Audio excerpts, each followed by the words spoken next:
খুব সিম্পল একজন মানুষ, কারো চোখে পড়ার মতো বা কারো মনে গেঁথে থাকার মতো কেউ না।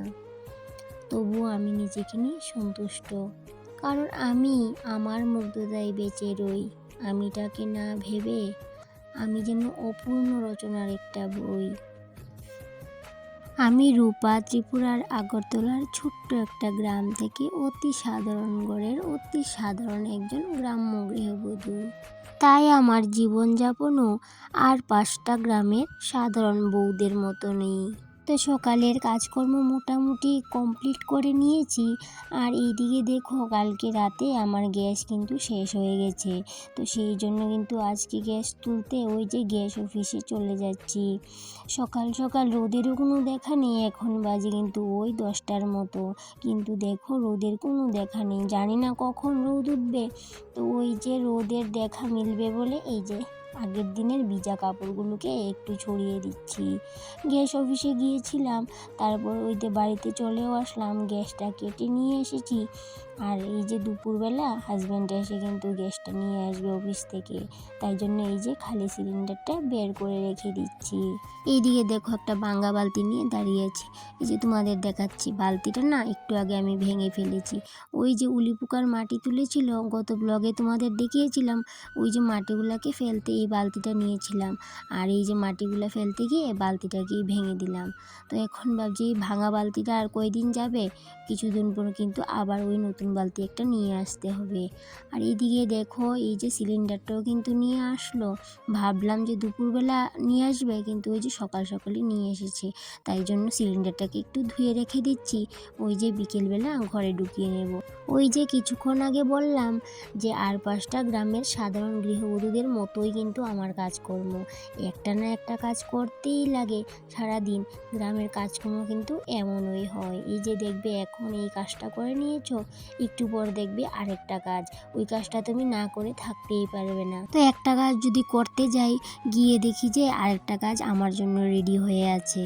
তো ভাবতে পারি না যে একটা কাজ থেকে বেরুলে আরেকটা কাজ যেমন আমার জন্য অপেক্ষা করে বসে থাকবে যে কখন করব। আর এইদিকে দেখো, ভাবলাম যে আজকে যখন রোদ উঠেনি, তো তেমন বেশি কাজ নেই। আর ভাবতে না ভাবতেই কিন্তু রোদ যে এই ঝলমলিয়ে উঠলো। তারপর ভাবলাম কি রোদে দেওয়া যায়। আর এইদিকে শুকনো মরিচ ছিল কিছু, কবে থেকেই ভাবছিলাম যে শুকনো মরিচগুলোকে রোদে দিয়ে মিক্সার গ্রাইন্ডারে একটু পাউডার করে রেখে দেবো, কারণ কি ওই যে বাজারের মরিচের গুঁড়াটা না আমি খেতে পারি না। তো সেই জন্য ভাবলাম যে শুকনো মরিচগুলোকে ভালো করে একটু রোদে লাগিয়ে মিক্সার গ্রাইন্ডারে দিয়ে পাউডার করে রেখে দেবো। আর এদিকে কিছু কাপড় চোপড় ধুয়ে নিচ্ছি, কারণ কি ভাবছিলাম যে আজকে কাপড় চোপড় ধুইব না, কিন্তু এই যে রোদের দেখা মিলেছে, তাই জন্য কিন্তু আর ওই কাপড়গুলো না ধুয়ে থাকতে পারলাম না।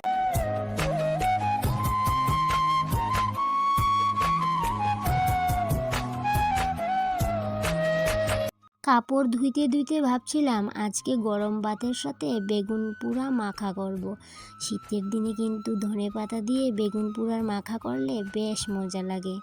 কিন্তু হঠাৎই মনে পড়লো ঘরে তো গ্যাস নেই, সিলিন্ডার কিন্তু এখনও ফিটিং করা হয়নি, এইতে বাইরেই কিন্তু পড়ে আছে সিলিন্ডার।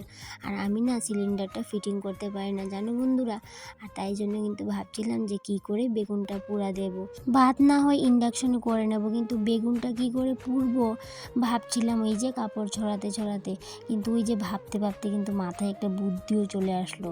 গ্রামের বউ বলে কথা, এই দিকে দেখো, এই যে দুটো ইট বিছিয়ে পাতা দিয়ে আগুনটা ধরিয়ে দিলাম। আর এখন কিন্তু বেগুনটা পোড়াতে বেশ সুবিধা হবে। এই যে একটা নেট আছে, এই নেটটার মধ্যে বসিয়ে ঘুরিয়ে ঘুরিয়ে বেগুনটাকে ভালোভাবে কিন্তু পুড়িয়ে নেব।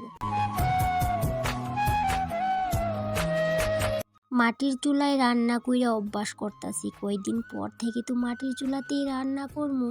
কারণ আমি আমার রান্নাঘরটা এই জায়গাতেই নিয়ে আসবো। তারপরে কিন্তু একটা প্ল্যান আছে যে আমি এই জায়গার মধ্যে একটা মাটির চুলা করবো। যেহেতু আমি আমার রান্নাঘরটা যেন নিয়ে আমু কয়েকদিনের মধ্যে, তারপরে কিন্তু ওই যে একটা প্ল্যান করছি যে এই জায়গার মধ্যে একটা মাটির চুলা করবো। আর রান্নাটা কিন্তু আমি মাটির চুলাতেই করবো, মাঝে মধ্যে আর কি, সব সময় না। তার লেগে অভ্যাস করতেছি। আর আমার বেগুন মাখাটা কেমন হয়েছে অবশ্যই তোমরা জানাইও। টাটা।